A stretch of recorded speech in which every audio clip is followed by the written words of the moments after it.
भक्ति हो तो कर्मा जैसी, सावरियो घर आवे गो। भक्ति करना है तो कर्माबाई जैसी भक्ति कर लेना चाहिए। कोई शिकायत नहीं है कर्मा की। घास की झोपड़ी में रहती है और जगन्नाथ जी का गुणगान गाती है।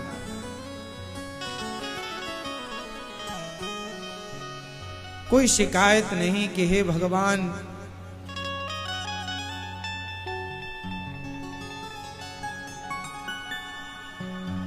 तुमने ये नहीं दिया, तुमने वो नहीं दिया।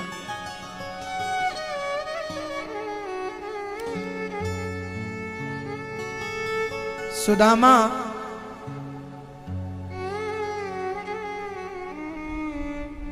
जी के यहां 4 दिन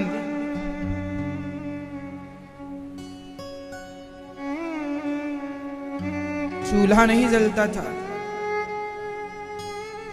पर शिकायत नहीं थी। हे गोविंद, जैसे आपको रखना है आप रखिए। ये समर्पण है।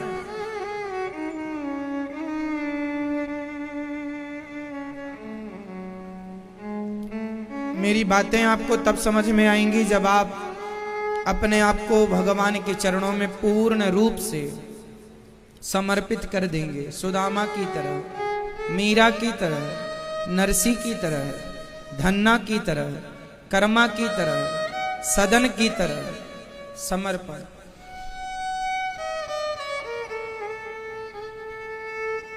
जीवाना जिलाना है तो जिलाओ और मारना है तो मार दो। न जीने का शौक है न मरने का दुख है। न 56 भोग खाने की खुशी है न नमक रोटी खाने का दुख है। न महलों में रहने की खुशी है न झोपड़ी में रहने का दुख है। क्योंकि ये शरीर, ये जीवन न मेरा था न मेरा है न मेरा होगा। जिनका था मैं उनका हूं, जिनका है मैं उनके पास हूं, और जिनका होगा वो जाने कि क्या होगा।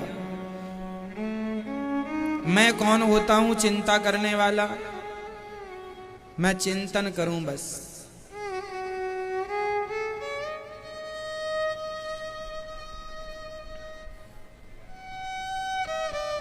हमारे बिहारी जी हैं ना,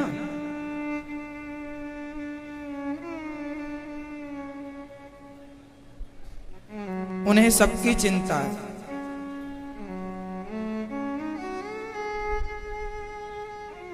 बस कोई भक्त सच्चे मन से उन्हें पुकारे तो सही। समर्पण के भाव से कोई सच्चे मन से पुकारे कि हे प्रभु मैं आपका हूं। हे श्याम सुंदर, मैं आपको कभी भूलूं नहीं। जब दिल से आप कहते हैं ना ये बातें, तो भगवान कहते हैं अच्छा तुम मुझे नहीं भूलने का कह रहे हो ना, मैं भी तुम्हें कभी नहीं भूलूंगा। जब हम कहते हैं हे बिहारी जी मैं आपको कभी भूलूं नहीं, तो बिहारी जी भी कहते हैं मैं भी तुम्हें कभी ना भूलूं। हे नाथ, अब आप ही बताइए, जब सब कुछ भगवान का है तो मैं घमंड किसका करूं? अकड़ किस बात की रखूं? किस किस को अपना मानूं?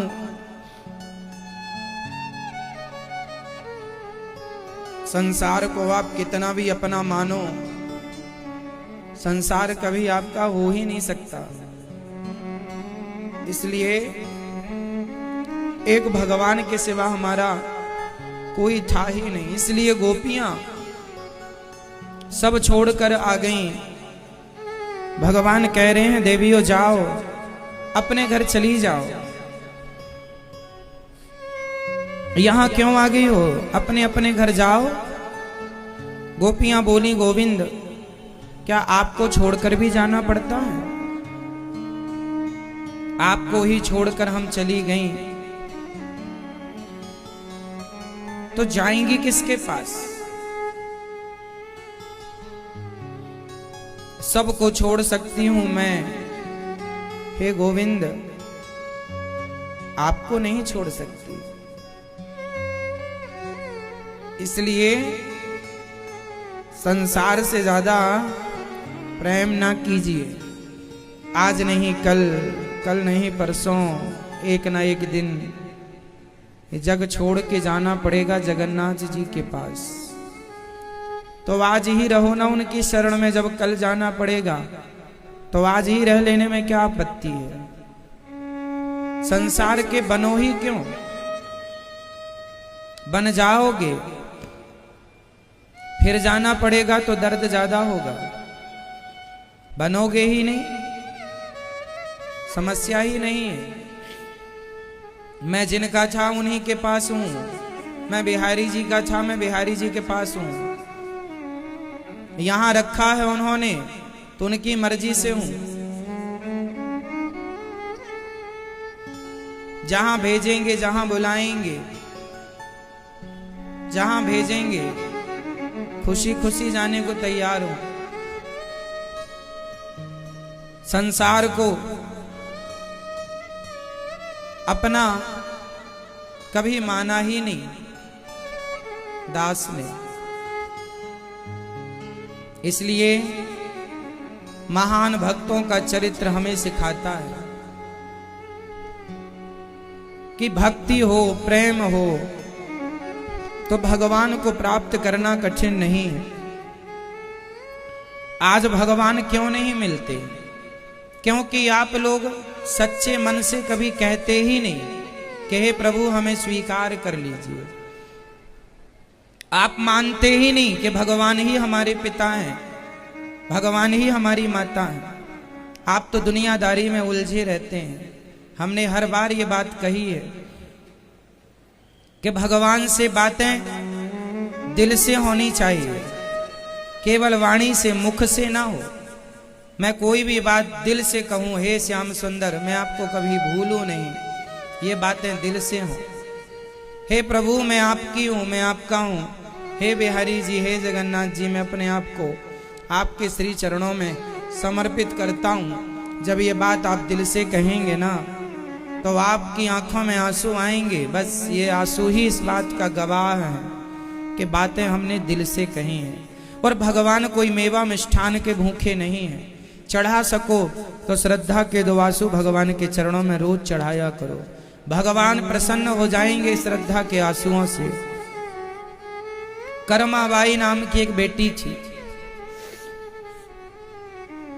पिताजी उसके बहुत बड़े भक्त थे भगवान जी के। एक दिन परदेश जाने लगे। कहा बेटी तुम ही भोजन बना के भोग लगाना। अब चले गए। बेटी भगवान को भोग लगाती, पर छोटी सी बच्ची थी, ज्यादा अच्छा भोजन बनाना तो आता नहीं था। खिचड़ी बना करके ले आई। खिचड़ो भगवान जी को भोग लगाया। लोग कहते हैं भगवान तो खाते ही नहीं। अरे खिलाने के लिए कर्माबाई बनना पड़ेगा।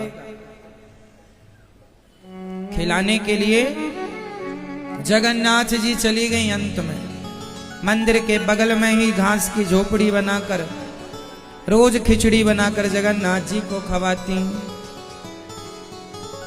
रोज कहती जगन्नाथ आइए, मेरे नाथ आइए, मेरी खिचड़ी का भोग लगा जाइए। जगन्नाथ आइए, मेरे नाथ आइए, मेरी खिचड़ी का भोग लगा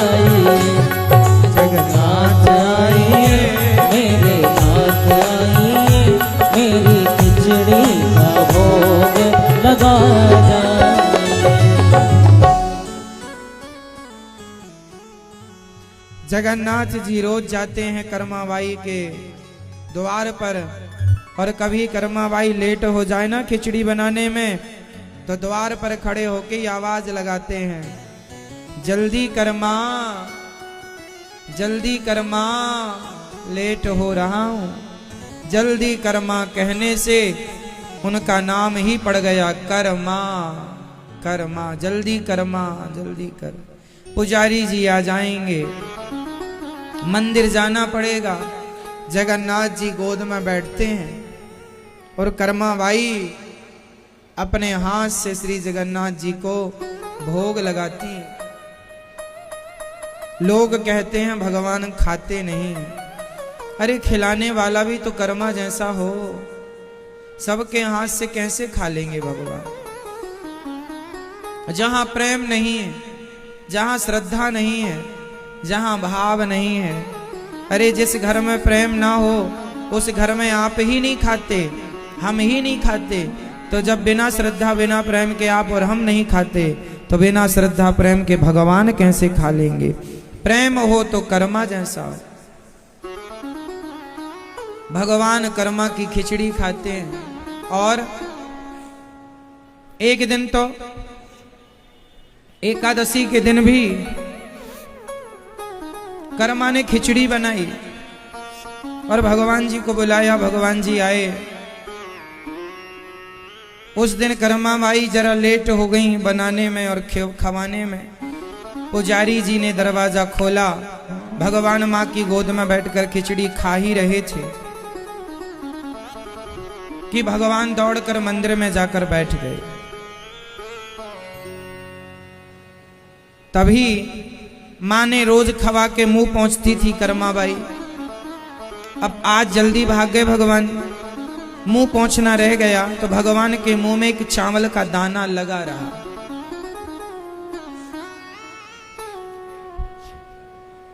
तभी पुजारी जी ने गौर से देखा कि भगवान जी के मुख में चावल का दाना है। देखा तो गरम भी था, अर्थात ताजा था।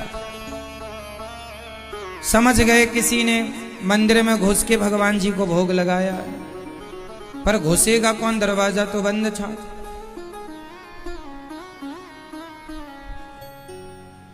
गांव में मुनादी दिलवाई गई, कौन है जो भगवान जी के मंदिर में घुसा भोग लगाया सवेरे से। कर्मा दौड़ी दौड़ी आई, महाराज में मंदिर में नहीं घुसी, भगवान खुद रोज कुटिया में आते हैं और मैंने खवाया है। लोगों को विश्वास नहीं हुआ कि भगवान तेरे घर जाके खाएंगे। दूसरे दिन सबने कहा यदि हमें कल दिख गए खाते हुए तो मानेंगे, वरना तुझे दंड दिया जाएगा। कर्माबाई रोज की तरह आज भी खिचड़ी बनाती है, जगन्नाथ जी को बुलाती है, भगवान आते हैं, गोद में बैठते हैं, खवाती है। पुजारी खड़े हैं, सब किसी को दिखाई नहीं पड़ रहे हैं। पुजारी ने कहा कर्मा कहाँ है तेरे भगवान, ये बैठे तो हैं मेरी गोद में, खा तो रहे हैं। कर्मा ने भगवान जी से कहा प्रभु क्या आप पुजारियों को दर्शन नहीं दे रहे हैं। भगवान ने कर्मा से कहा क्या बताऊं माँ, ये जो पुजारी लोग हैं, ये जो लोग हैं ना, ये तेरे जैसे शुद्ध मन वाले नहीं हैं। जितना शुद्ध हृदय तुम्हारा है इनका नहीं है, और जिसका हृदय तुम्हारे जैसा निर्मल हो जाए मैं उन्हीं को दिखता हूं, वरना सबको दिखता नहीं है।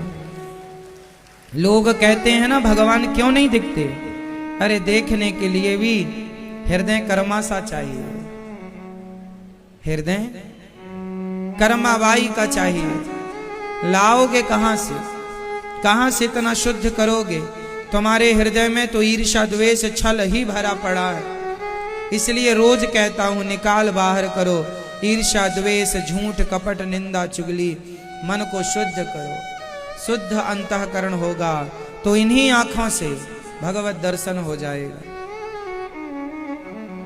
श्री कर्माबाई ने भगवान जी को भोग लगाया और भगवान का दर्शन करते करते उस कर्मा ने प्राण त्याग दिए। कर्मा ने कहा प्रभु इनको दर्शन दो। तब कर्माबाई के कहने से पुजारियों को दर्शन हुआ और कर्मा के प्राण छूट गए। जब कर्मा मरी तो रोने लगे भगवान जगन्नाथ जी।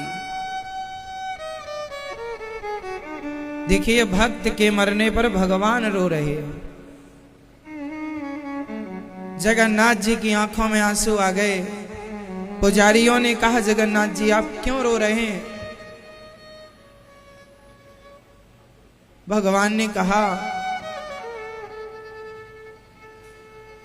कि अब कौन मुझे खिचड़ी खवाएगा, कौन मुझे इतना लाड़ करेगा, कौन मुझे इतना कर्मा की तरह बुलाएगा।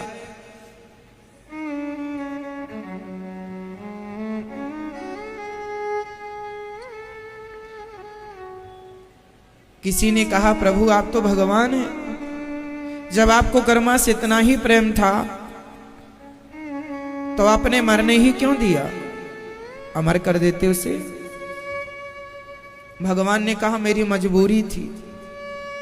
क्या मजबूरी थी? मजबूरी ये है, ये बहुत बूढ़ी हो गई थी, इसे बड़ा कष्ट था, बूढ़ी हो गई थी। ये संसार है ना, संसार में जो आता है उसे संसार के हिसाब से चलना ही पड़ता है।